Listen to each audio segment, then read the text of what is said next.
My name is Harper Bennett. I'm 35 years old, and I have trained over 200 horses across 9 years. From Greenbroke 2-year-olds, who had never felt a saddle, to seasoned competition horses that went on to place in regional and state-level events. And I have done it on land that my family spent years assuming belonged to someone else. I say that not to establish credentials. I say it because the story I am about to tell you is a story about what gets built in the silence that follows a certain kind of dismissal, the quiet, productive, 9-year silence of a woman who stopped waiting to be seen by the people who should have seen her first and started building something they would eventually want them to look at or wanted to. Or not. The dismissal happened on my 25th birthday. The building started the morning after. Let me tell you about that birthday first. I had been planning it for 6 weeks. Not extravagantly, I was not then, and have never been a person who requires extravagance to feel celebrated. What I had planned was specific and modest and meaningful, in the way that things are meaningful when you have thought carefully about what actually matters to you, rather than what a celebration is supposed to look like. A dinner at the Bennett family home. My parents, my grandfather Walter, 3 friends from the equestrian community I had been working in since I was 19. Homemade cake, lemon, my grandmother's recipe, the one my mother had made for my birthdays since childhood, and which represented, in its particular combination of ingredients and effort, something I associated with being known and cared for in a way that required no performance. I had confirmed the dinner with my mother on a Tuesday. She had said, "Of course, Harper, we'll be ready." On the Saturday of my birthday, at 4:15 p.m., 45 minutes before the guests were scheduled to arrive, my mother called me. She said, "Harper, I'm so sorry. Chloe is having an emergency."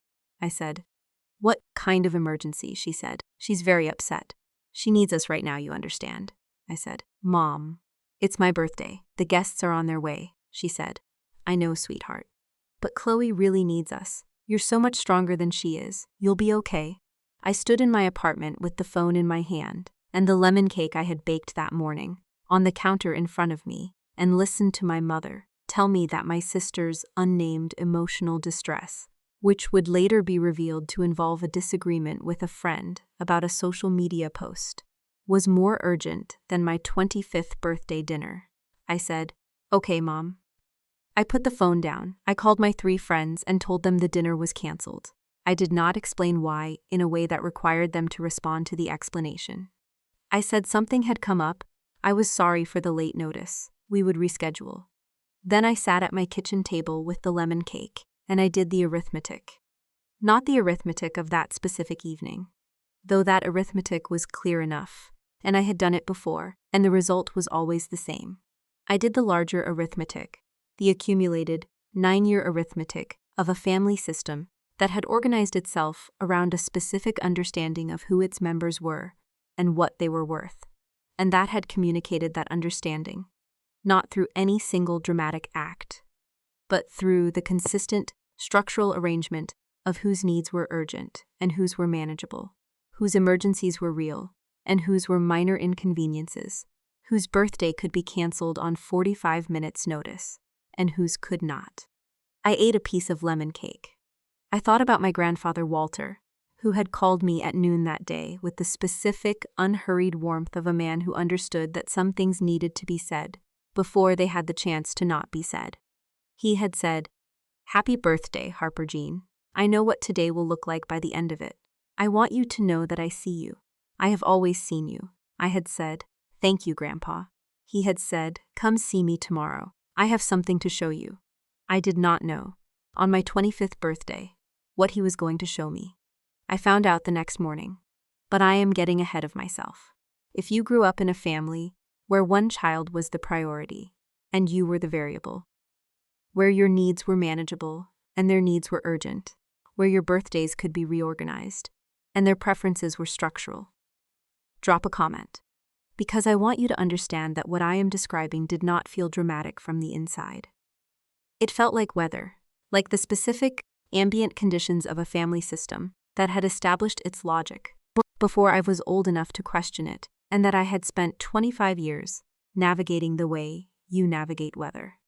By learning its patterns, adapting your plans accordingly, and understanding that the weather does not change because you would prefer different conditions. Chloe Bennett is 6 years younger than me. She is 29 now, and she was 19 on my 25th birthday, and I want to be fair about this, in a way that the easy version of this story does not require me to be. Chloe did not design the system she benefited from. She was born into it, the way I was born into it. And the difference between us was not that she was a bad person, and I was a good one, but that the system had organized itself around her in a way that had never required her to develop the specific capacities that come from being the person. The system does not organize itself around. She had never been told no in a way that held. She had never had a need that was deemed less urgent than someone else's. She had never sat at a kitchen table with a lemon cake and done the arithmetic of what it meant that her birthday dinner had been canceled for a social media disagreement. These are not character flaws she chose. They are the predictable outcomes of an environment that had been arranged, since her birth, to protect her from the experiences that build the capacities she lacked. I understood this, understanding it did not make the 4:15 p.m. phone call easier to receive. It simply made it easier to respond to, with 2 words and a quiet phone click, rather than with the other things I might have said. My father, Richard, had been present in the Bennett family, in the way that certain furniture is present, occupying a defined space, performing a specific function, visible and real, but not the thing around which the room is organized. He is 63 years old, and he has spent those years in the company of a woman who requires complete executive authority over her domestic environment, and who has, over 4 decades of marriage, successfully communicated to the man beside her that the cost of disagreement is higher than the cost of compliance. He is not a bad man. He is a man who made a decision, somewhere in the early years of his marriage, that peace was worth more than accuracy, and who has spent every year since living in the specific, accumulated consequences of that decision, without ever quite examining what those consequences were. On my 25th birthday, he did not call. He did not call on the 26th either. When I saw him the following weekend at a family Sunday dinner, which I attended because my grandfather Walter would be there, and his presence made the attendance worthwhile, my father said, "Sorry about your birthday, Harper. You know how Chloe gets," I said. "I know, Dad," he said. "Your mother was very stressed." I said, "I know." He went back to his newspaper. The arithmetic updated itself. Filed, stored, added to the running total. My grandfather Walter Bennett was 75 when I was 25, which made him exactly the age where a person who has been paying attention for 7.5 decades has stopped having patience for things that do not deserve patience, and has developed, in its place, a very clear and unsentimentally accurate understanding of what actually matters. He was the only member of my family who had ever come to watch me work with horses. Not at a competition, not at the public, photogenic moments where showing up is easy, and the observation is comfortable. He came to the barn on ordinary Tuesday mornings, when I was doing groundwork with a young horse who had been brought to me with significant fear responses and trust deficits, and he sat on a wooden stool near the fence and watched me work for 2 hours without saying anything. And when I was finished, he said, "You have a gift, Harper Jean. The horse knows who you are before you say a word." He had been saying things like that since I was 12 years old and working with my first horse in the pasture behind his property. The property, 0.84 acres of Bennett family land in the eastern part of the county.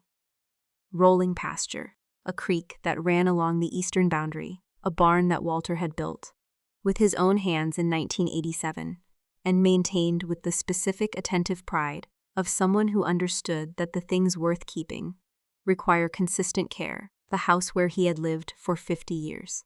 The fence lines he had repaired every spring. The land that the Bennett family had assumed in the comfortable, unexamined way of families, who have not thought carefully about the legal architecture of their assumptions, would be divided and distributed among its members when the time came. On the morning of my 26th birthday, the morning after the canceled dinner, when I drove to his property with the lemon cake in a container because I had not eaten it all, and he deserved some, Walter sat me down at his kitchen table and said, "I've been watching this family for 80 years, I know what it is. I know what you are. And I have decided that the things I have built should go to the person who will continue building them, not the people who will divide them. He slid a folder across the table. Inside was a document I did not fully understand at first reading.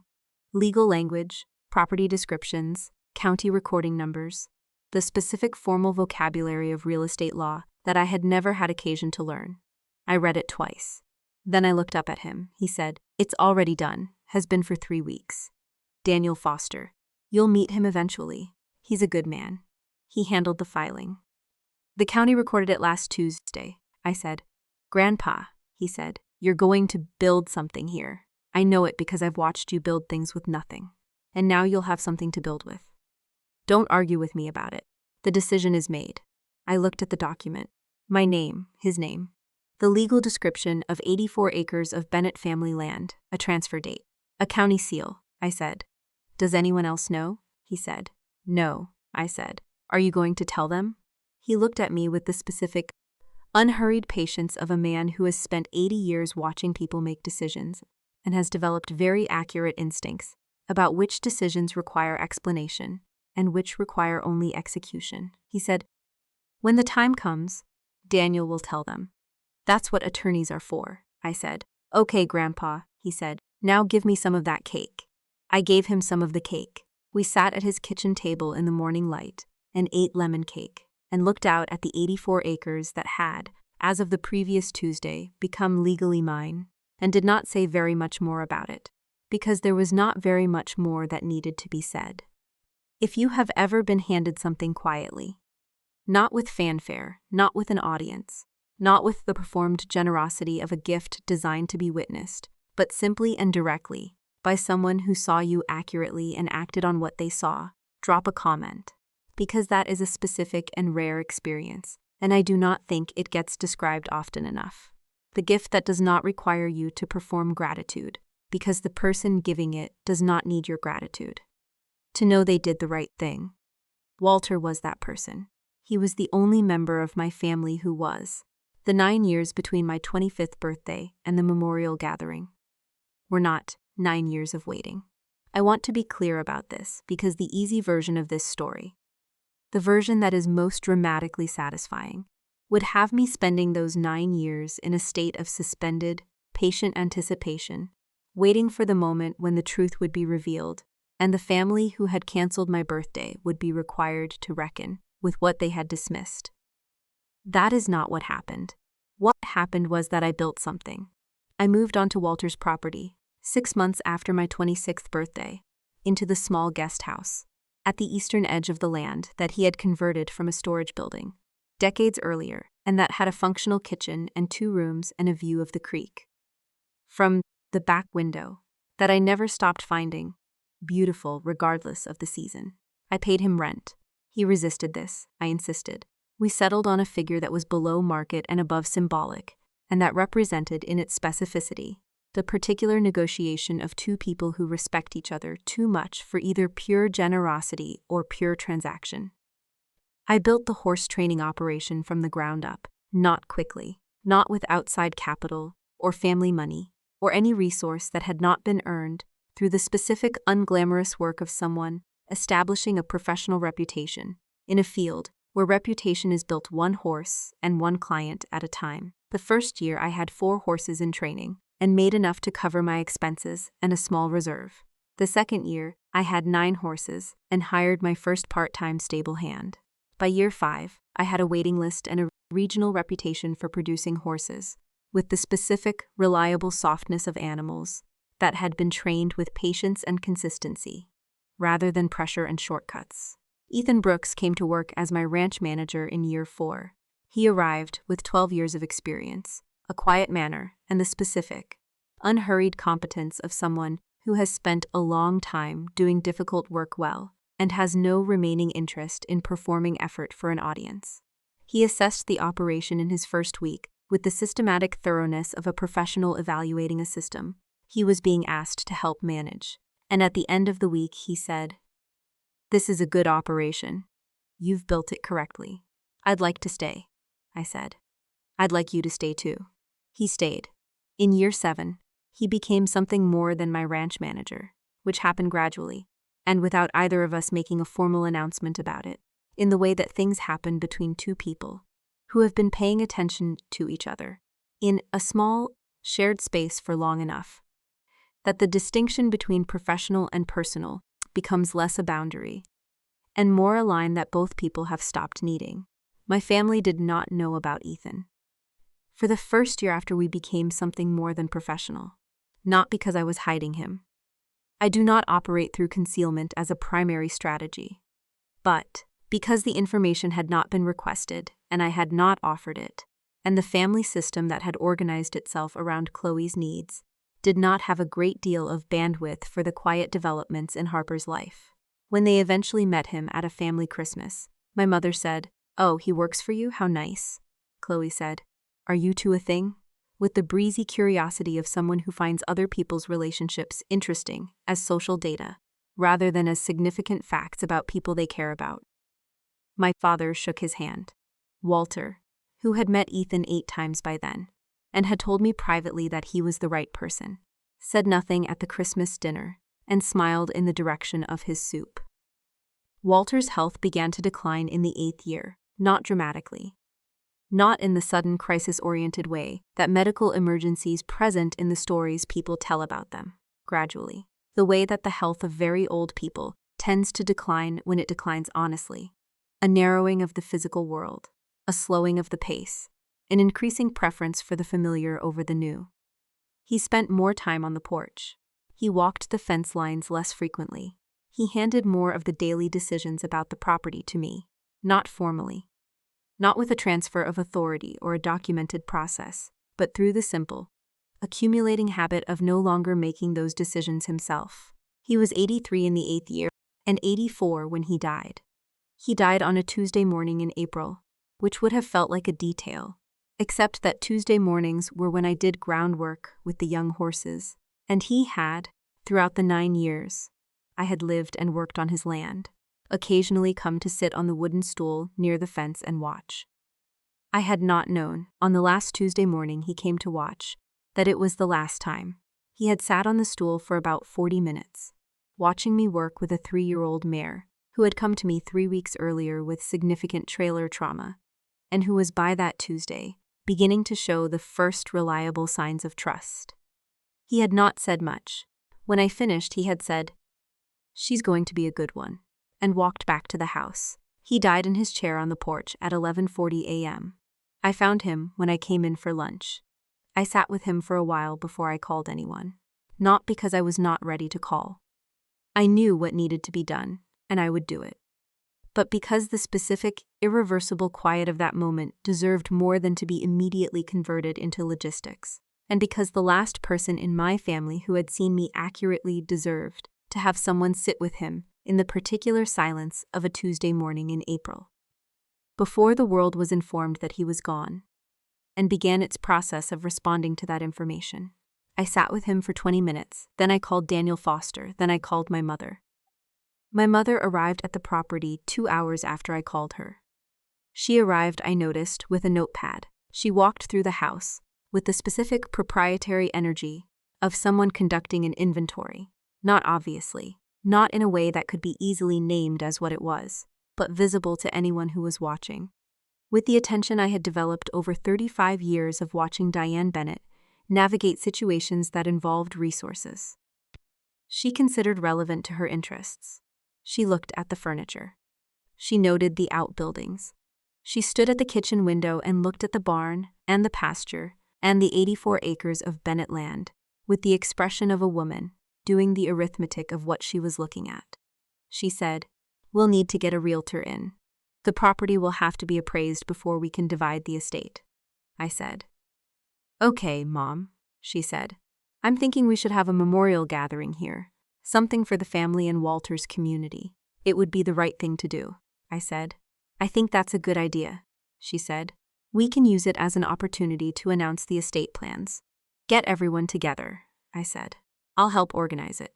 She looked at me with the slightly surprised expression she sometimes had when I agreed with her, without the resistance she had learned to anticipate in certain contexts.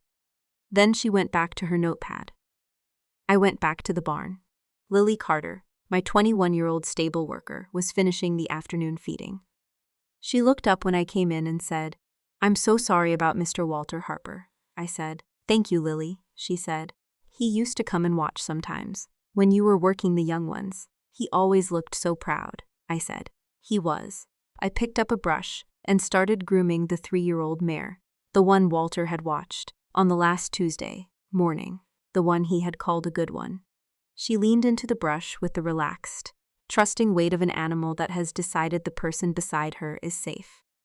Outside, my mother was walking the perimeter of the property with her notepad. I kept brushing. The memorial gathering was in 3 weeks. Daniel Foster had already confirmed. He would be there. There is a specific smell to a working horse ranch in the early morning.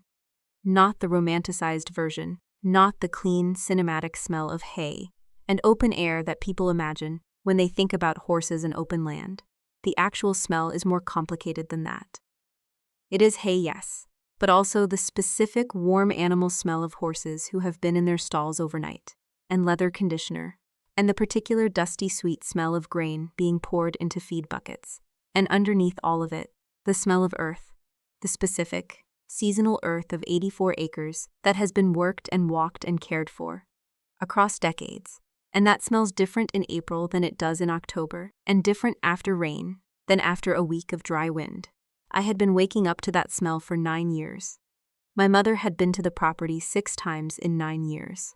I note that not with bitterness.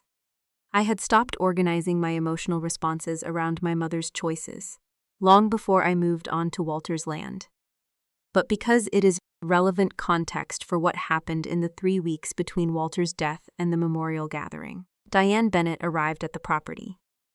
The day Walter died, with a notepad and a proprietary energy and a plan for the estate that she had apparently begun developing, sometime before she had finished driving the 40 minutes from town. And she operated on that plan with the confident specificity of a woman who has never had reason to question her understanding of a situation she has not examined carefully. She had not examined this situation carefully. She had examined it the way she examined most situations that she considered relevant to her interests. Through the lens of what she expected to find, organized around the story she had already decided was true, with the selective attention of someone who is looking for confirmation rather than information. What she expected to find was an estate. What she was going to find was something different. But the finding was 3 weeks away, and in those 3 weeks, my mother moved through the Bennett Ranch property with the unhurried authority of a woman who believes she is the protagonist of the situation she is in. Let me tell you about those 3 weeks. The day after Walter died, my mother called a realtor. His name was Greg Paulson, late 40s, local, the kind of real estate professional who had built his practice in the county over 20 years, and who knew the Bennett property by reputation, if not by direct familiarity. My mother called him from the property, standing at the kitchen window with her notepad, and described the land with the specific, proprietary vocabulary of someone describing an asset she is preparing to liquidate. She said, 84 acres, Eastern County, working horse operation on site.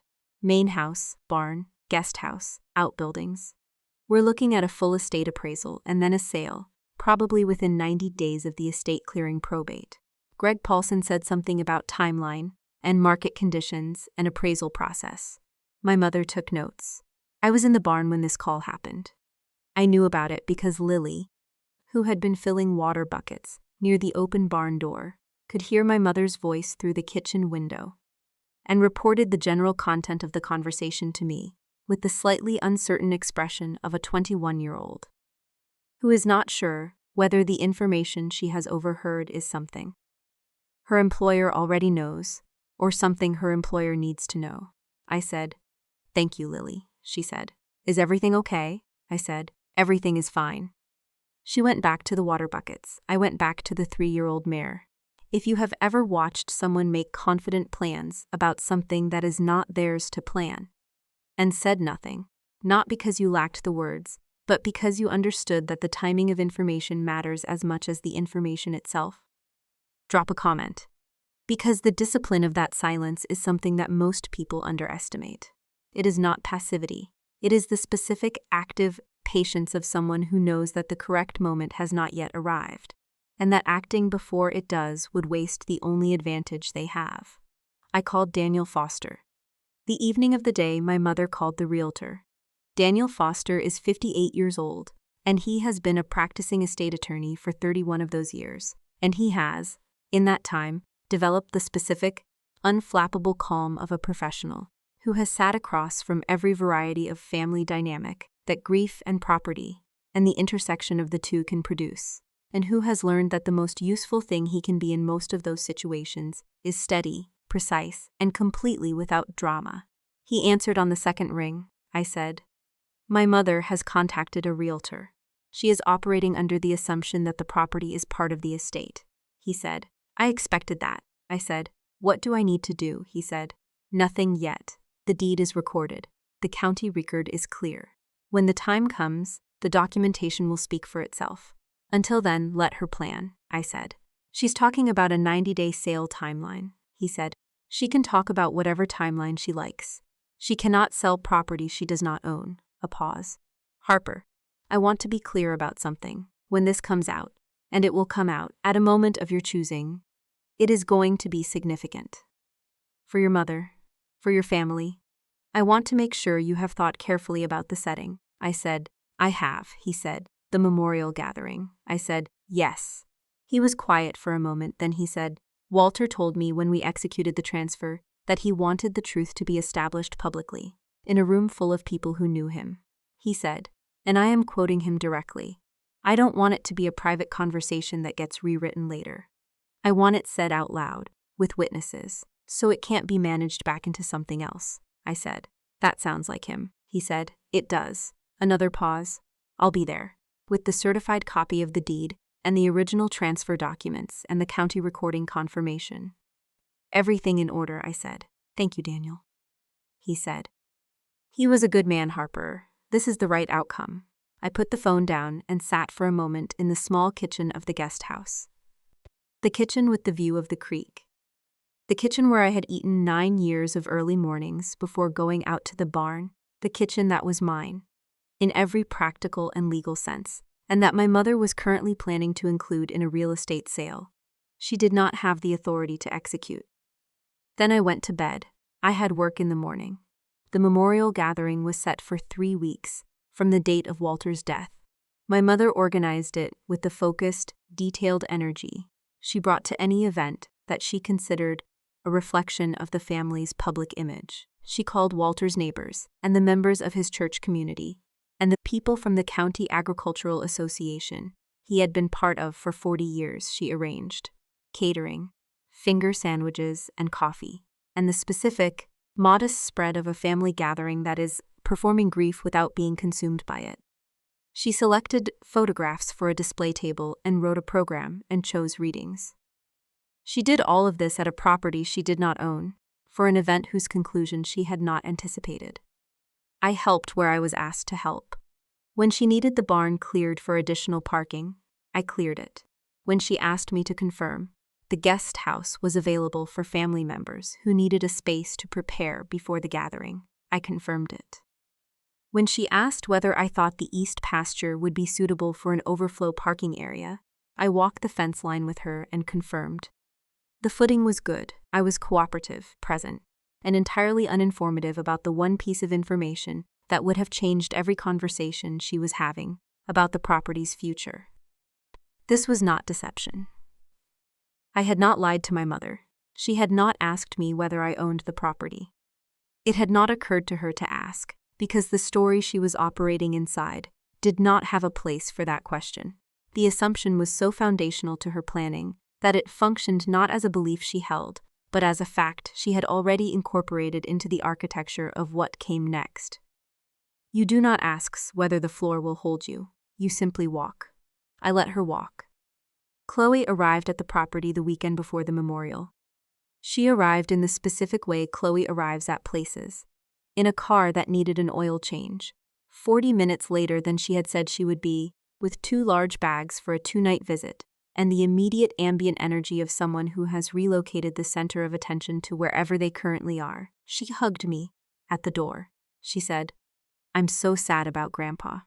He was such a character. She said this with genuine feeling. I think Chloe's emotions are real. They are simply organized around Chloe in a way that makes their expression more about her experience of them than about the person or situation that occasioned them. She walked through the guest house with the assessing eye of someone cataloging a space. She said, "This is actually really nice." "I always forgot you were out here," I said. 9 years, she said. "Right." She set her bags down in the larger of the 2 rooms, without asking which room I was using. "Mom says the property is going to sell pretty fast, once the estate clears. This whole area is really desirable now," I said. "Mom has been doing a lot of research," she said.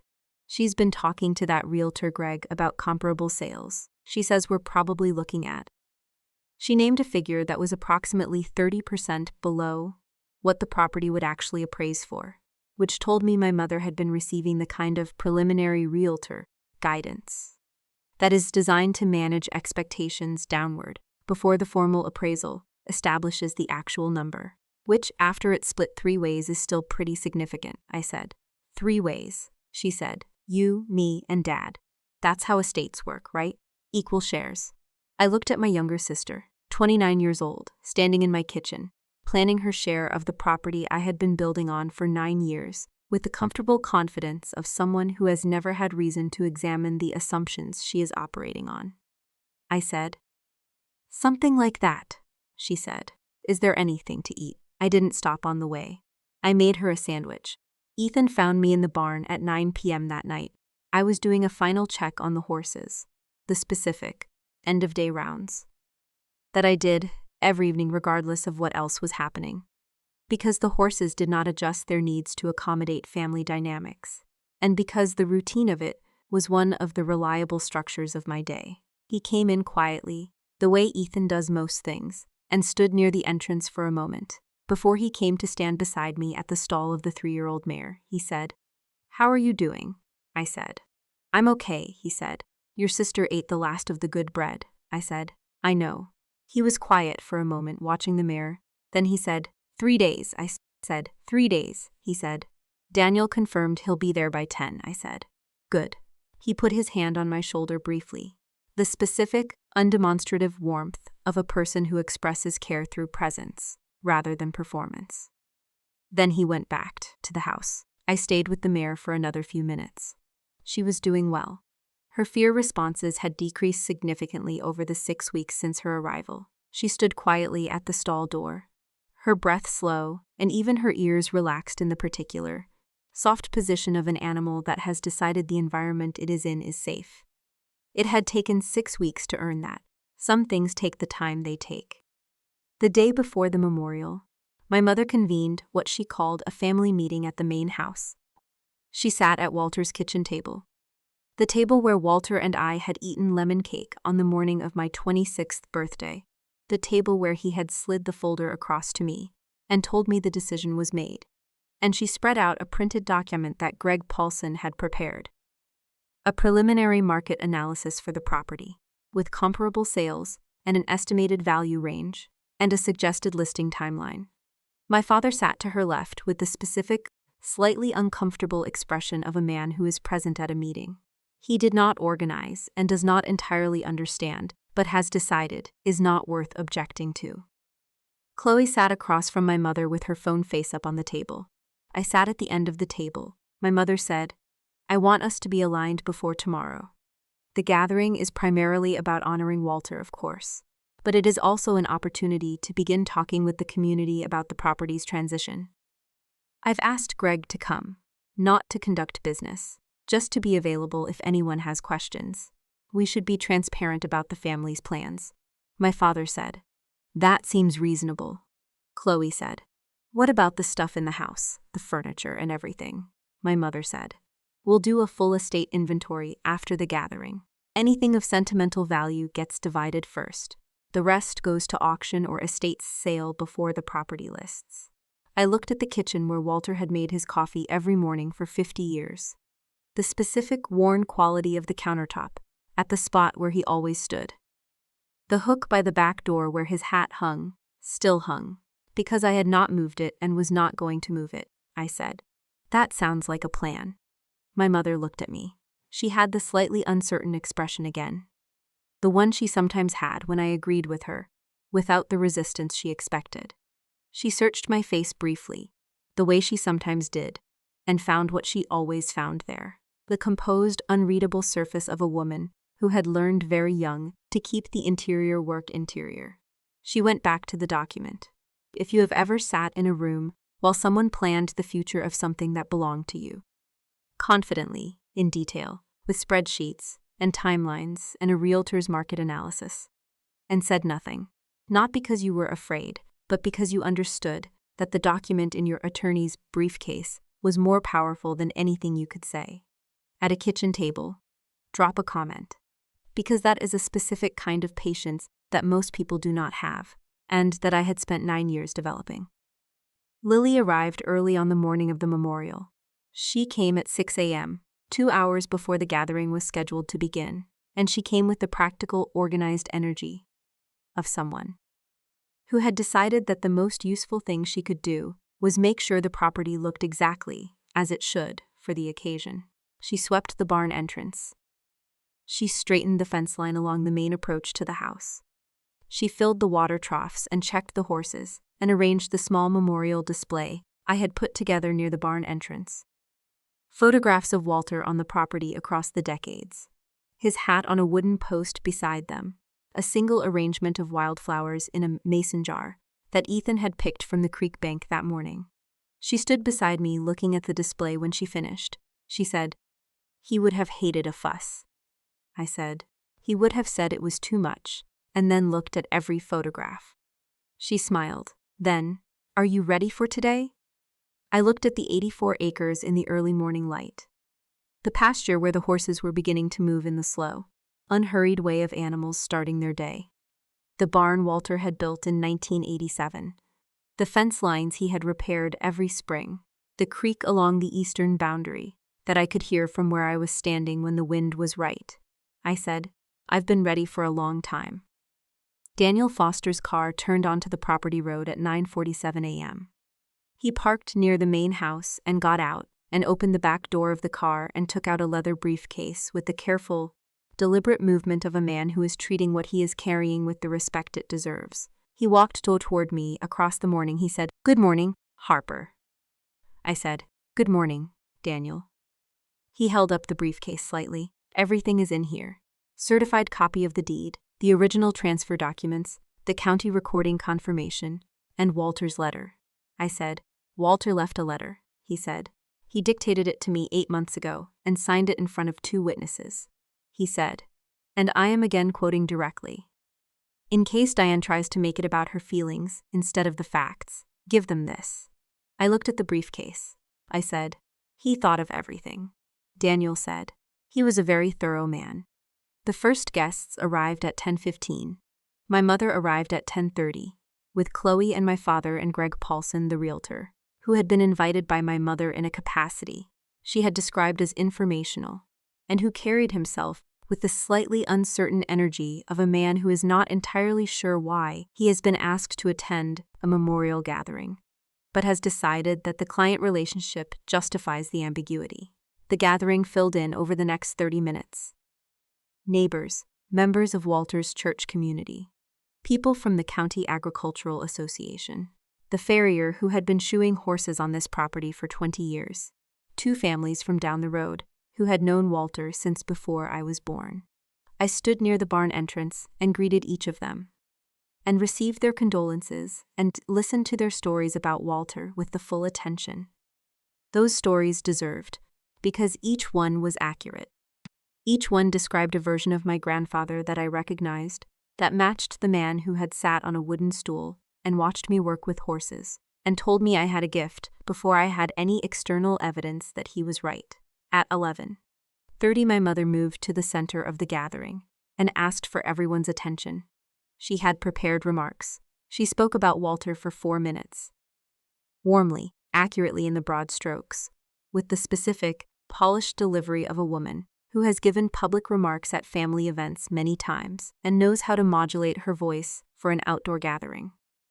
She spoke about his years on the land, about his contribution to the community, about the family's gratitude for the outpouring of support. Then she said, Walter would have wanted us to look forward, as well as back. As a family, we are committed to honoring his legacy by ensuring this beautiful property continues to serve the community in some capacity. We are in the early stages of planning for the property's transition, and we look forward to sharing more details with you soon. Greg Paulson, near the edge of the gathering, gave a small nod. I looked at Daniel Foster. He was already opening the briefcase. My mother finished her remarks at 11:47 a.m. The gathering applauded, the warm, respectful applause of people who have come to honor someone they genuinely cared about and who are receiving the family's words in that spirit. Walter's neighbors, his church community, the farrier, the families from down the road. Greg Paulson, near the edge of the crowd, straightened slightly. My mother said, We are in discussions with a local real estate professional about the property's future. Greg Paulson is here today and happy to speak with anyone who has questions about the area. This was the moment she had been building toward, not the memorial, the announcement. The gathering was the audience. She had assembled for the transition she had planned, and she was delivering it with the confident, proprietary ease of a woman who has never had reason to question whether the thing she is announcing is hers to announce. I looked at Daniel Foster. He nodded once. He reached into the briefcase. If you have ever watched someone confidently claim something that was not theirs, in a room full of witnesses, with complete and unexamined certainty, and felt the specific, grounded calm of someone who knows exactly what is about to happen. Next, drop a comment, because that calm is not cruelty. It is the particular steadiness of a person who has done the correct thing and is now simply waiting for the room to catch up. Daniel stepped forward. He did not raise his voice. He did not perform urgency or drama, or any of the things that the moment might have invited someone less precise to perform. He simply stepped into the space of the gathering. With the composed authority of a man who has spent 31 years delivering information that changes situations, and has learned that the information is most effective when it is delivered without decoration. He said, I apologize for the interruption. My name is Daniel Foster. I was Walter Bennett's estate attorney for the past 11 years. There is a matter of public record that I believe this gathering should be aware of before any plans regarding this property are further discussed. The gathering went quiet, not dramatically. The quiet settled gradually, conversation by conversation, the way attention moves through a crowd. When something has changed the register of what is happening, my mother said. Daniel, this is not really the time, he said. With respect, Diane, the time is precisely now. Walter was specific about that. He took the document from the briefcase. It was a single page, the certified copy of the county deed, clear and specific and entirely without ambiguity. Property description, transfer date, grantor. He held it so the people nearest to him could see it, he said. 6 years ago, Walter Bennett executed a legal transfer of this property. All 84 acres, the main house, the barn, the guest house, and all outbuildings, to his granddaughter, Harper Bennett. The transfer was recorded by the county on that date. Harper has been the legal owner of this property since that recording. He paused. This is the certified copy of the deed. The original transfer documents and county recording confirmation are also in my possession.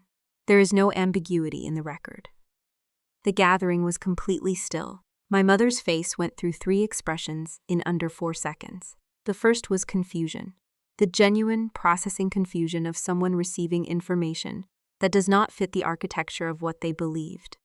The second was the specific, tightening expression of someone whose understanding of a situation is being restructured against their will.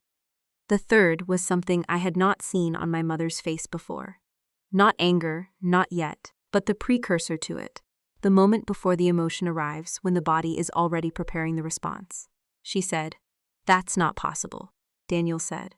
I have the documentation, she said. Walter would have told us. Daniel reached into the briefcase again and produced a second document, the letter.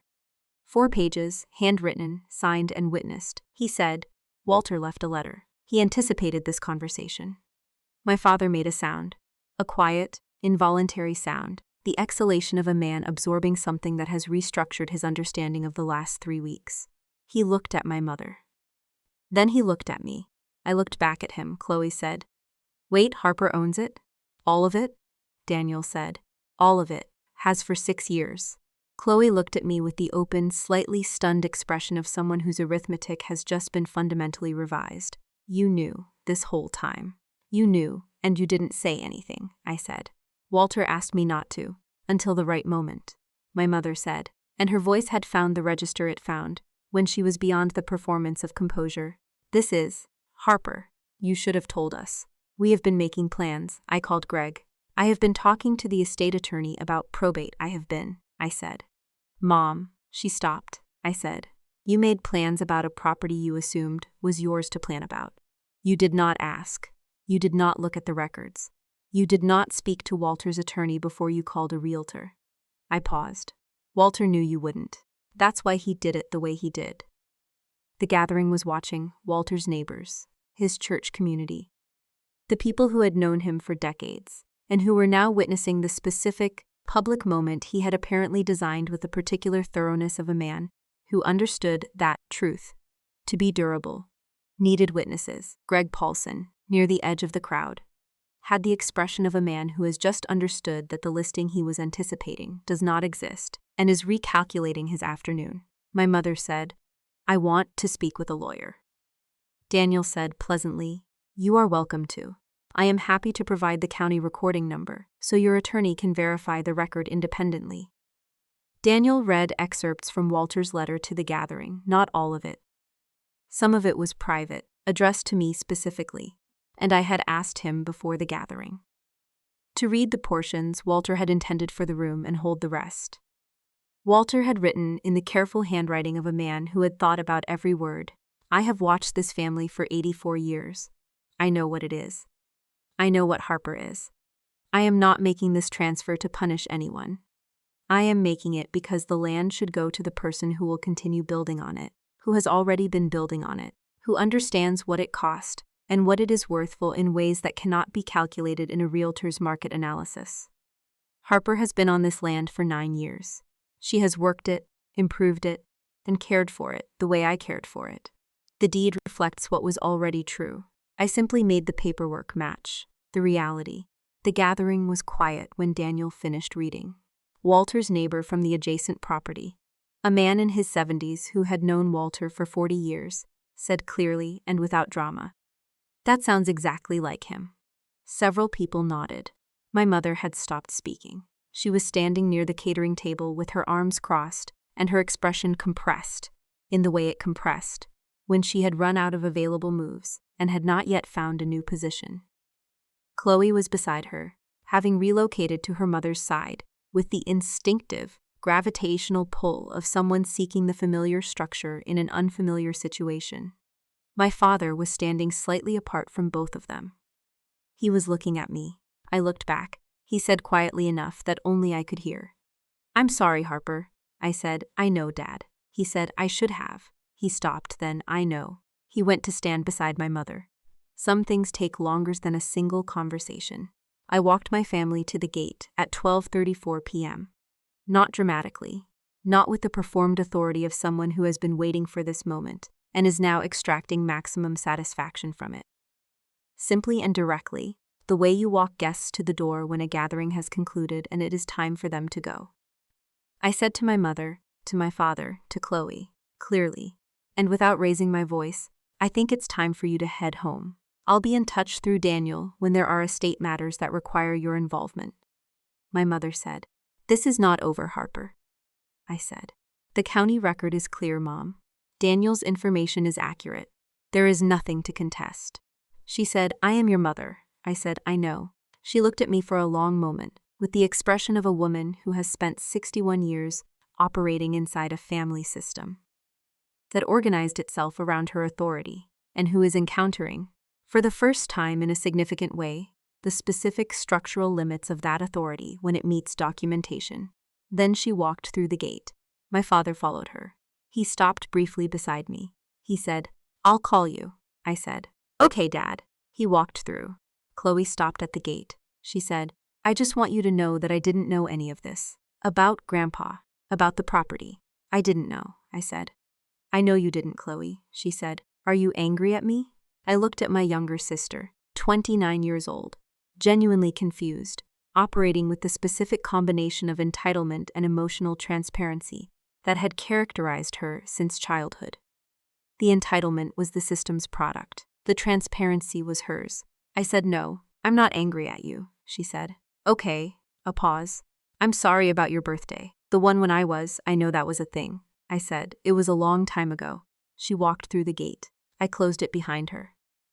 I stood at the closed gate for approximately 30 seconds, not in triumph, not in the performed emotional resolution of a scene that has reached its designated conclusion. Just standing in the specific, grounded quiet of someone who has completed something significant and is taking a moment before moving back into the ordinary continuity of the day. The gate was a simple ranch gate, wooden, functional. The kind of gate that Walter had installed 30 years ago, and that I had repaired twice in 9 years, because the hardware wore and the wood needed attention, and things worth keeping require consistent care. I had repaired it. It was mine. I turned back toward the property.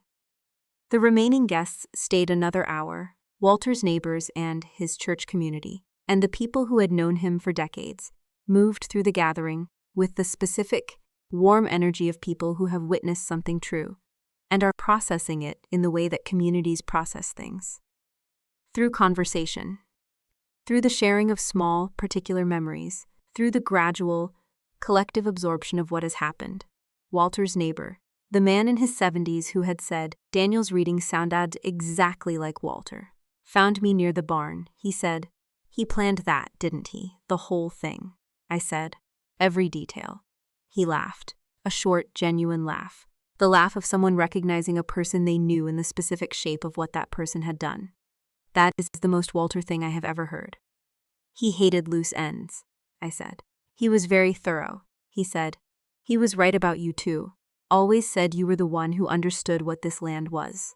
He looked at the pasture, the barn, the fence lines. Looks like he was right, I said. He usually was. Lily found me at the barn at 2 p.m. The guests had gone.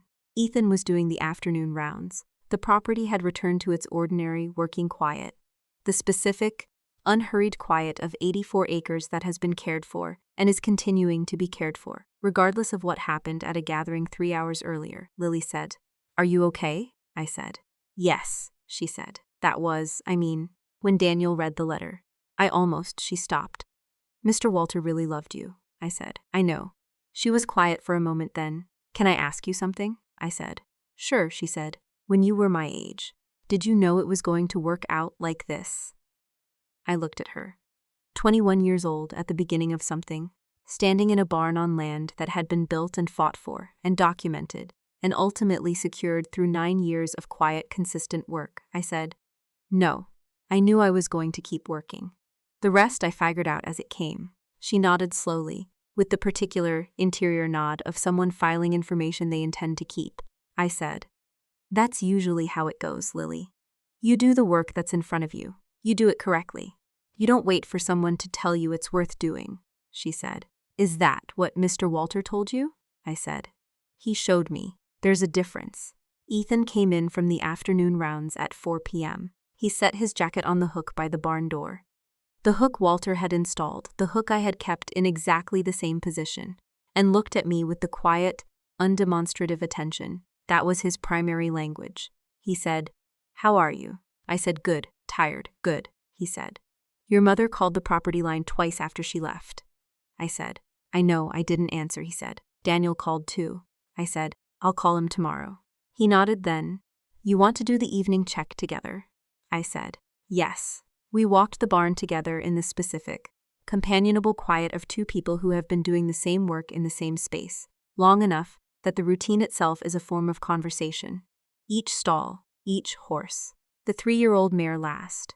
She was standing quietly, her ears soft, her breathing slow. Ethan said, She's doing well, I said. 6 weeks ago, she couldn't stand at the stall door without her heart rate going through the roof. He said, Patience, I said. Patience. We finished the check and walked out of the barn, into the late afternoon light.